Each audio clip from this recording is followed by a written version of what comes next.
Hello amigos, RadiShineAmigo here, and welcome back to more Crash Bandicoot Fusion. I was going to try and think of like a funky name that combines things together, but I kind of just gave up like the developers did when they made this game. Yeah, so last part we found out that GameSpot gave Crash Insane Trilogy a 6 out of 10. I never heard anybody talk about this. Maybe I was just too busy playing the game. I don't ever check like review scores, like for critic review scores on like anything, because I just don't trust any of them. And the only reason why I actually looked it up last part was because I'm on Bandipedia, and Bandipedia just tells me some stuff about this game, and I've pretty much gone through like every bit of trivia for this game. It's interesting. So yeah, on that page they had like review scores. One of them was GameSpot, and then I just wondered why they gave it 7.7 because I thought, well, that's a bit high. What do they think of the other Crash games? First thought, I type in Insane Trilogy, and truth be told, they gave it 6 out of 10. Unless I'm looking at the completely wrong part of the site, because I've never used their site before. But I went on Metacritic as well and looked at the individual reviews, and their reviews had 60. Let's actually, this game's boring. Let's go through this for a second. Read full review, please. I'd love to. We're just gonna go into like the main bit. So the good, excellent visual upgrades elevate the spirit of Crash. An enjoyable variety of challenges and environments keep you engaged from one level to the next. A sizable collection of classic 3D platforming. Bad, abrupt spikes in difficulty that could have been ironed out. And outdated designs feel at odds with the modern presentation. Neither of those are true, but whatever. I guess Crash 2 kind of has that difficulty spike when you get to like the 4th warp room, but aside from that, the Crash games have always been like had a steady difficulty pace, and honestly, they're not as hard as some people say.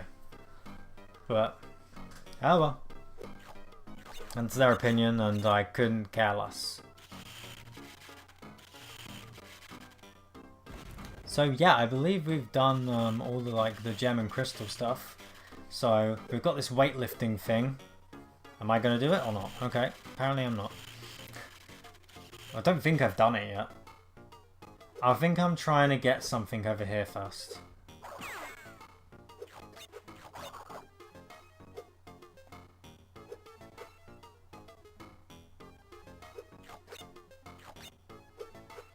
Yeah, this is the last part, by the way, guys.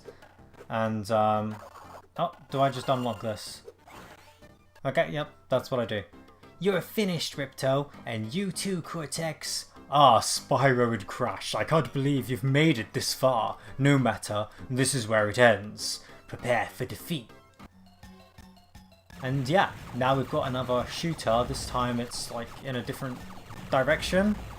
And I'd also like to welcome you guys to the easiest boss in the existence of like anything. You literally just shoot the arms, and yeah, just keep shooting. Shoot like everything you can. You got a timer, but it doesn't really mean anything. You see what I mean? Like you're shooting these bits here, and that's that bit. Then they go into this phase, and yeah, it's done. That was the final boss, guys. I hope you liked it. That was totally worth my time.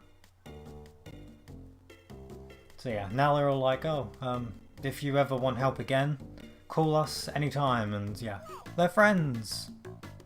And that's the credits. And Crash put Spyro in a headlock. That was a great ending.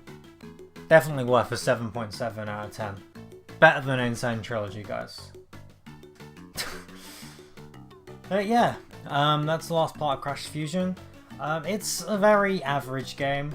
It's I wish that it wasn't a minigame collection, and maybe if I played it when I was younger I'd have more of a nostalgic connection to it, but honestly it just feels very boring and there's not really much to it. They're all just a bunch of minigames. The same minigames pasted a couple of times throughout the game really, so if you think about it, I can't really think off the top of my head how many there are, but let's just say there were 5 different minigames. There's probably more, but that would mean that there's technically only like 5 total like levels in the game, because the others don't really change up all that much. They get a tiny bit harder, but is it really worth it?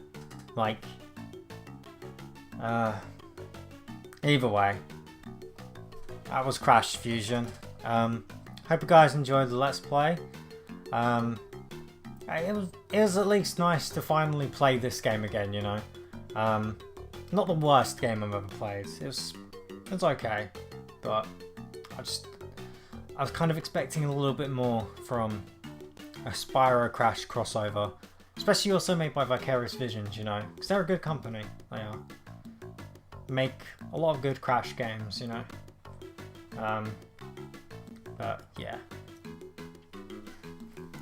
I don't think the Spyro version is any better either. I think the Spyro Fusion version is actually worse. Not that I know, because I haven't played it. But yeah. What about you guys? Do any of you guys enjoy this game? If so, let me know why, you know?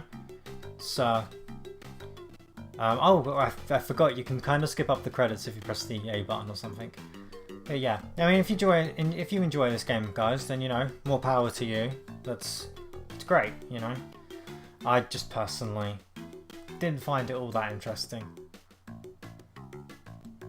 I didn't really remember much of it either. It's kind of like something that I played and then after I just kind of forgot about it really. But yeah, next time when we go to the Crash Bandicoot universe, we'd probably be entering Twinsanity. That won't be my next Let's Play though. We're gonna have to wait a little bit for that. But yeah. So that's it, guys. So thank you so much for watching. I've got an extra little card down there. And I'll see you in the next Let's Play, guys. Goodbye.